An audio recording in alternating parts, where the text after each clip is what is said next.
বন্ধুরা, জয় অ্যান্ড টিডি গার্ডেনের পক্ষ থেকে আজকে আমি আমার এই অ্যাডেনিয়াম গাছের নিজস্ব কিছু অভিজ্ঞতা শেয়ার করতে চাই। এই গাছগুলো যে আজকে এখানে দেখছেন, কিছু গাছে ফুল ফুটেছে, কিছু গাছে কড়ি এসেছে, আর কিছু গাছে এখনো হয়নি। আমার সেই অভিজ্ঞতাগুলি শেয়ার আপনাদের সাথে। এই যে আমার বাঁ হাতে যে গাছটা আমি ধরে আছি, এই গাছটার বয়স 8 বছর। এই গাছটা এই কর্ডেক্সটা কিছুতেই মোটা হচ্ছিল না এত বছর যাবৎ। সাধারণ যেভাবে আমরা যত্ন করে থাকি সেভাবেই প্রত্যেকটা গাছের যত্ন করছিলাম, কিন্তু যখনই দেখছি যে সেরকম ফলাফল ভালো পাচ্ছি না, তা আস্তে আস্তে অ্যাডেনিয়ামের গাছের প্রতি যে আমার ভালোবাসাটা ছিল, আস্তে আস্তে সেই ভালোবাসাটা নষ্ট হয়ে যাচ্ছে। যে তখন মনে হচ্ছিল যে আর করবো না এই গাছ নিয়ে কাজ। তারপরে হঠাৎ করে ভাবলাম যে গাছগুলো এত বছর ধরে জল টল দিয়ে সার দিয়ে একটু একটু করে বড় করেছি, আবার এগুলোকে নষ্ট করতেও মন চাইছে না। তখন নিজের এত বছর ধরে গাছ করার অভিজ্ঞতা থেকেই ভাবলাম যে তাহলে এবার একটু অন্যভাবে চেষ্টা করে দেখা যাক যে কিছু পরিবর্তন করলে ভালো হয় কি না। তারপরে আমি এবং আমার হাজব্যান্ড দুজনেই গাছের নিয়ে পড়ে থাকি, দুজনেই গাছ করতে খুবই ভালোবাসি। তারপর দুজনেই একটা চিন্তাভাবনা ঠিক করলাম যে এই গাছগুলোকে দেখি কি করে বেটার করা যায়। আমরা কী করলাম, তারপরে জানুয়ারি মাসে এই গাছের মাটি নতুনভাবে তৈরি করা শুরু করলাম। জানুয়ারি মাসে আমরা প্রত্যেকটা টব থেকে গাছগুলোকে তুলে গাছের যে রুটগুলোকে আমরা জলে ভালো করে ধুয়ে, আর যেখানে দেখা যাচ্ছে যে একটু পচে গেছে বা কিছু হয়েছে সেগুলোকে ভালো করে পরিষ্কার করে কেটে নিয়ে তারপরে আমরা ফাঙ্গিসাইডে আমরা গাছগুলোকে আধা ঘন্টা করে চুবিয়ে রেখে দিলাম। চুবিয়ে রেখে দেওয়ার পরে সেই ফাঙ্গিসাইড জলের থেকে তুলে আমরা ছাওয়া জায়গাতে একটু ওটা ঝুলিয়ে রাখছি 20-25 দিনের জন্য রেখে দিলাম। এবারে আমরা মাটিটা নতুনভাবে যে তৈরি করব সেই পদ্ধতিটাই বলছি।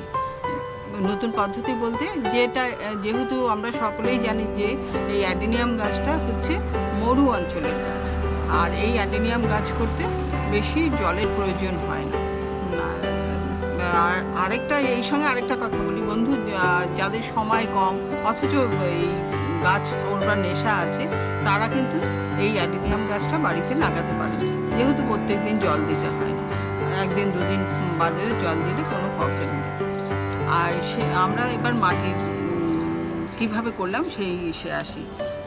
এটাতে আমরা কি করলাম, ওই বাড়ি করার যে বালি হয় না, লাল বালি, সেই বালির একটু দানা, সেই বালি 60%, আর গার্ডেন সয়েল 20%, আর ভার্মি কম্পোস্ট 20%। মোট এই হলো আমার মাটির মিশ্রণটা। আর এই মিশ্রণের মধ্যে আমি শিংকুচি, হাড়কুচি, তারপরে নিমখোল দিয়েছি, খানিকটা ডিএপি দিয়েছি, সর্ষের খোল দিয়েছি। এই সব মিশিয়ে আমরা কি করলাম, সেই মাটিটাকে আমরা খানিকটা জলের ছিটা দিয়ে বস্তায় ভরে রেখে দিলাম। আমরা আবার 15 দিন বাদে আবার বার করে আবার খানিকটা জল স্প্রে করে দিয়ে আবার ঢেকে রেখে দিলাম। দেওয়ার পরে মাসখানিকের মাথায়, যেহেতু যখন বস্তা করলাম তাতে দেখা যাচ্ছে হালকা হালকা ফাঙ্গাসের মতো।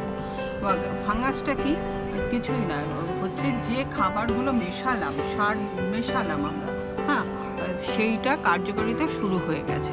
তারপরে ওই মাটিটাকে আরেকটু হালকা রোদে দিয়ে আমরা সেই মাটিটা আবার বস্তায় ভরলাম। তারপরে আমরা ওই যে গাছগুলো আগে ঝুলিয়ে রেখেছিলাম সেই গাছগুলোকে নতুন করে যে টবগুলো করেছিলাম, টবগুলো ধুয়ে পরিষ্কার করে এবার আমরা গাছগুলো আবার নতুন করে প্রতিস্থাপন করলাম ওই নতুন মাটিতে।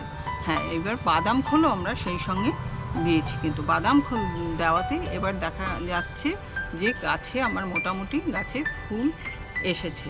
আমিও এতে বেশ আনন্দ পেয়েছি যে এতদিন হচ্ছিল না, যেটা এবার পেয়েছি।